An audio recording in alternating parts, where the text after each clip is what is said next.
जय हिंद फ्रेंड्स, कैसे हैं आप लोग। आई होप आप लोग अच्छे होंगे और मस्त होंगे। आज से मैं क्लास 9th का साइंस स्टार्ट करने वाला हूं और मैं साइंस का जो सिलेबस है वो पूरा मैंने अपलोड कर दिया है और बहुत सारे दोस्तों ने साइंस का सिलेबस देखा हुआ है कि हमें कैसे कैसे साइंस को पढ़ना है।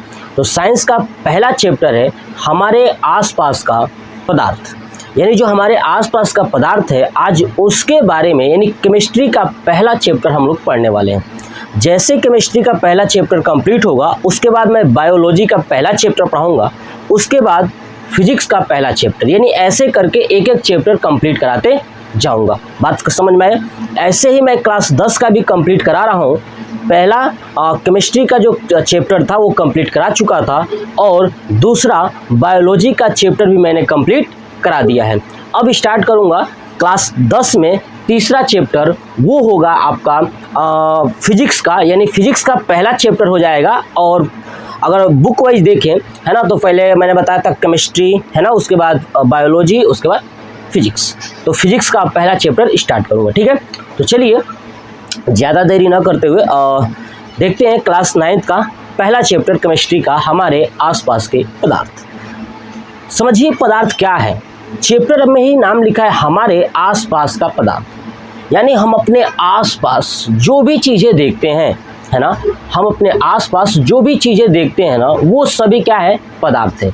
जैसे आप ब्लैक बोर्ड को देख रहे हो, मार्कर को देख रहे हो, घर को देख रहे हो, अपने आसपास पेड़ पौधों को देख रहे हो, दुनिया की जितनी भी चीज़ें आप देख रहे हो ना, जल देख रहे हो, गैस देख रहे हो है ना, कुछ भी देख रहे हो, सब क्या है, पदार्थ है। सब क्या है, पदार्थ है। जितने भी पदार्थ होते हैं ना, इनकी बनावट, आकृति, रूप सब अलग अलग होती है कि नहीं।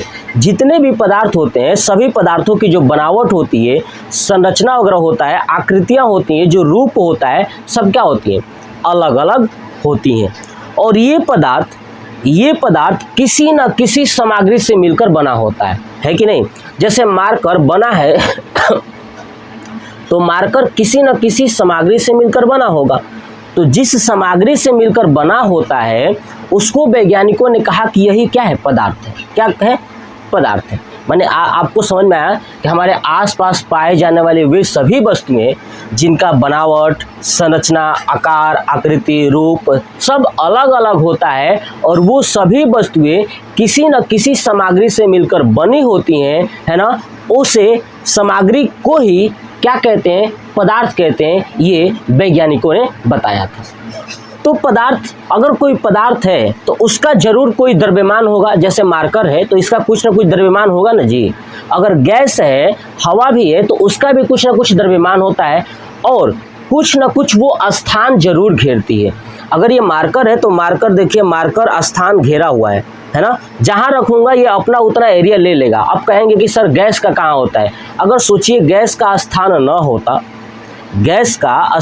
होता, स्थान न घेरता, तो हमको अगर बंद बक्से में रख दिया जाए तो कुछ समय के बाद मृत्यु हो जाएगी। क्यों?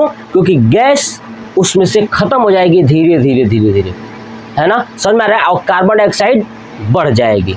बात समझ में आ रहा है, कहाँ, बक्से के अंदर। इसका मतलब जब बक्से को ओपन करोगे तो जान में जान आएगी कि हाँ सांस ले रहे हैं। क्यों? क्योंकि उसमें हवा फिल हो गया। बात समझ में आया। यानी कहीं ना कहीं हवा हो, चाहे ठोस हो, जल हो, समझ रहे हैं ना, यानी ठोस, द्रव, गैस, ये सभी जो पदार्थ है कहीं ना कहीं ये पदार्थ ही है ना। तो यही चीज़ मैंने बोर्ड पे भी लिखा हुआ है, देखिएगा पहले, कि हमारे आसपास के पदार्थ, मैटर इन आवर सराउंडिंग। देखिए पदार्थ यानी मैटर, हमारे आसपास की वे सभी वस्तुएं जिनका आकार, आकृति एवं बनावट अलग अलग होती हैं, ठीक है, और वे जिस सामग्री से बनी होती हैं उसे वैज्ञानिकों ने क्या कहा कि यही क्या है, पदार्थ है, ठीक है। अर्थात वे सभी वस्तुएं जिनका द्रव्यमान होता है और ये सभी कुछ न कुछ स्थान घेरती हैं या आयतन होता है, वो क्या होती हैं, पदार्थ कहलाती हैं। क्या कहलाती हैं, पदार्थ कहलाती हैं। जैसे हवा, कुर्सी, मेज, भोजन, जो हम लोग भोजन ग्रहण करते हैं वो भी क्या है, पदार्थ है। पानी, पेड़ इत्यादि, बोले ना कि दुनिया का जो भी चीज़ें आप देख पा रहे हो आसपास ना हो, सब क्या है? पदार्थ है। मोबाइल, लैपटॉप, कंप्यूटर, सब कुछ क्या है? पदार्थ है। सब कितने चीज़ों से मिलकर बना है? ठोस, द्रव, गैस। ठीक है, अब सुनिए, अब ये जो पदार्थ है, इस पदार्थ के बारे में प्राचीन दार्शनिक यानी प्राचीन काल में ऋषि मुनि हुआ करते थे ना, ठीक है, तो उन्होंने बताया था कि जो दुनिया के जितने भी पदार्थ है ना, वो 5 तत्वों से मिलकर बना है। कितने तत्वों से? 5 तत्वों से मिलकर बना है, जिसे पंच तत्व कहा गया। क्या कहा गया? पंच तत्व कहा गया। जैसे हम इंसान है ना, हमें भी बताया गया कि जो सजीव है या निर्जीव, सभी 5 तत्वों से मिलकर बना है ना। चाहे वो सजीव हो चाहे या निर्जीव हो, सभी 5 तत्वों से मिलकर बना है। जैसे समझिए कौन कौन से तत्व 5 हैं। तो पृथ्वी, पहला है पृथ्वी। पृथ्वी के ऊपर जल है ना, पृथ्वी, जल, और इसी के ऊपर है अग्नि। 3 चीज़ें पृथ्वी पर, पृथ्वी, जल, अग्नि। पृथ्वी, जल, अग्नि। बात समझ में आया? उसके बाद पृथ्वी से ऊपर आएंगे तो ये एटमॉस्फेयर यानी हवा। क्या हो गया? हवा। और हवा से ऊपर आकाश। तो पृथ्वी, जल, अग्नि, हवा, आकाश। पृथ्वी, जल, अग्नि, हवा, आकाश। पृथ्वी, जल, अग्नि, हवा, आकाश। देखिए, यही 5 तत्वों से मिलकर एक इंसान की शरीर भी बनी होती है। प्राचीन दार्शनिक यानी ऋषि मुनि के अनुसार, क्योंकि प्राचीन काल में एक ऋषि हुआ करते थे जिनका नाम था कणाद। लगभग 600 ईसा पूर्व में उन्होंने बताया था कि भैया सभी तत्व जो है कि सभी वस्तुएं जो है कि इन 5 तत्वों से मिलकर बना हुआ है। बात समझ में आ गया? तो 5 तत्व, इसीलिए जब इंसान की मृत्यु होती है तो जब उसे जलाया जाता है तो सब लोग बोलते हैं ना कि 5 तत्वों से बनी हुई शरीर आज 5 तत्वों में विलीन हो गई है कि नहीं। जैसे इंसान देखेंगे कि सॉलिड के रूप में दिखाई देता है, जब इसे जलाया जाता है तो इसके शरीर के अंदर, देखिए हमारे शरीर के अंदर लिक्विड है ना, और सॉलिड के रूप में है ना। तो हम लोग पृथ्वी, देखिए पृथ्वी पर रहते हैं, पृथ्वी से ही बने हुए हैं, यानी हमारे शरीर में मिट्टी है कि नहीं, मिट्टी का गुण है कि नहीं। अगर आपको एहसास नहीं है कि मिट्टी का गुण है कि नहीं है, तो आप क्या करिएगा, नाखून से लेकर के अपने बॉडी पे से स्क्रैच करिएगा, आपको दिखाई देगा कि मिट्टी की तरह वाइट हो जा रहा है, यानी हमारा शरीर मिट्टी से ही बना हुआ। ये चीज़ प्राचीन काल के अनुसार मैं बता रहा हूँ। तो मिट्टियों से बना हुआ है। हमारे शरीर के अंदर जल है तो जल भी इसके साथ मिक्स है, ठीक है। हवा हम लोग ले ही रहे हैं, है ना। और तो पृथ्वी मिट्टी वाला हो गया, है ना। जल समझ में आ गया। अग्नि यानी बॉडी के अंदर टेम्परेचर, तापमान है ही हमारे, तो अग्नि हो गया। बात समझ रहे हैं। ऐसे ही अगर हवा, उसके बाद आकाश। आकाश का मतलब होता है जब अंतिम समय में हम लोग, हमारी मृत्यु होती है तो हमारा जो बॉडी का जो गैस है यानी धुआं है वो हवा में मिल जाता है। ऐसे ही प्राचीन काल के लोगों ने बताया कि हम चाहे सजीव हो या निर्जीव हो, सभी 5 तत्वों से मिलकर बने होते हैं, जिन्हें पंच तत्व कहा गया। ये बात मैंने लिखा हुआ है, देखिए। प्राचीन दार्शनिकों के अनुसार पदार्थ 5 तत्वों से मिलकर बना है, जिसे पंच तत्व कहते हैं। ये पंच तत्व पृथ्वी, जल, अग्नि, वायु और आकाश, ठीक है। चाहे सजीव हो या निर्जीव, यानी चाहे सजीव हो या निर्जीव, सभी 5 तत्वों से मिलकर बने होते हैं। चलिए, उसके बाद क्या हुआ कि बाद में चल के आधुनिक वैज्ञानिकों ने कहा कि नहीं, ऐसा नहीं है।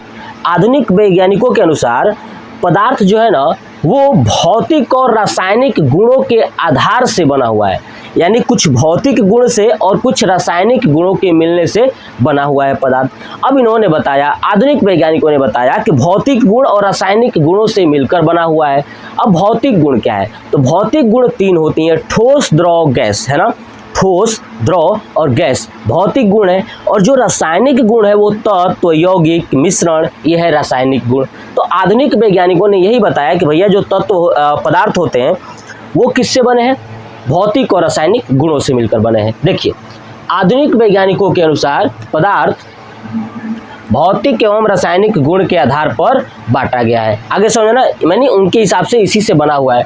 तो भौतिक जो गुण थे वो है ठोस, द्रव एवं गैस। रासायनिक गुण थे वो है तत्व, यौगिक और मिश्रण। बात कंप्लीट हुआ। चलिए, आप इसका स्क्रीनशॉट ले लीजिए। मैंने समझाया पदार्थ क्या है ना, और पदार्थ किससे मिलकर बना हुआ है। चलिए, अब हम लोग देखते हैं पदार्थ के गुण कौन कौन से हैं। पदार्थ के गुण कौन कौन से होते हैं ये हम लोग जानते हैं। देखिए, जितने भी पदार्थ हैं सभी छोटे छोटे कणों से मिलकर बने होते हैं। क्या होते हैं? छोटे छोटे कणों से मिलकर बना होता है। जैसे देखिए मेरे पास एक ये अगर बॉक्स है, तो ये बॉक्स में भी छोटे छोटे कण है, बहुत छोटे छोटे कणों से मिलकर बना होता है। जैसे समझिए आप, जब हम लोग घर बनवाते हैं ना, तो घर बनवाने के लिए जैसे छोटे छोटे ईंटों की ज़रूरत होती है, वैसे ही कोई भी वस्तु का अगर निर्माण होता है तो उसमें छोटे छोटे कण की जरूरत होती है। क्या होती है? छोटे छोटे कणों की जरूरत होती है, और वो कण ही क्या बनाते हैं? पदार्थ बनाते हैं। जैसे समझिए कि मेरे पास एक ये बॉक्स है, इस बॉक्स को बनाने के लिए छोटे छोटे इसमें पदार्थ लगे होंगे कि नहीं लगे होंगे, है ना? छोटे छोटे कण होंगे कि नहीं होंगे इसके, और यही छोटे छोटे कण मिल करके एक पदार्थ का निर्माण करते हैं, यानी वस्तु का निर्माण करते हैं। जैसे और आपने देखा होगा जब चौक से लिखा जाता है बोर्ड पे, तो आप देखेंगे कि चौक से जो छोटे छोटे चौक के कण हैं वो बोर्ड पे चिपक जाते हैं, जो हमें दिखाई देते हैं।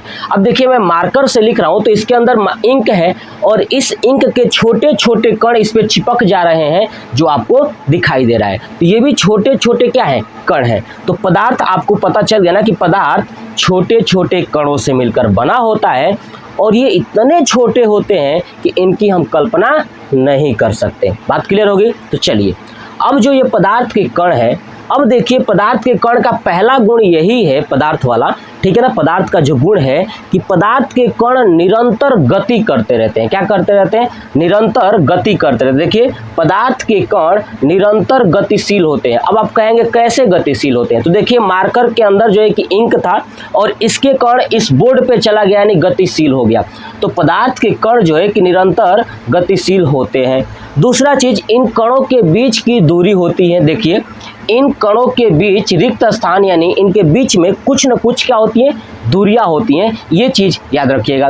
नेक्स्ट, पदार्थ के जो कण होते हैं ना, वो एक दूसरे को आकर्षण बल लगाते हैं। क्या करते हैं? एक दूसरे को आकर्षण बल लगाते हैं, यानी खींचते हैं।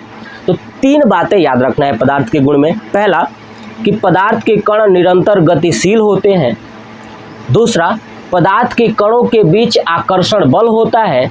और तीसरा, पदार्थ के कणों के बीच रिक्त स्थान होता है। क्या होता है? रिक्त स्थान होता है। तो ये था हमारा टॉपिक्स, पदार्थ क्या है और पदार्थ के गुण कौन कौन से होते हैं। मैंने आपको चीज़ें समझाया, ठीक है। नेक्स्ट पार्ट में हम लोग पढ़ेंगे कि पदार्थ की अवस्थाएं कौन कौन सी हैं। तो ये वीडियो कैसा लगा कमेंट बॉक्स में कमेंट करके जरूर बताइएगा। जय हिंद।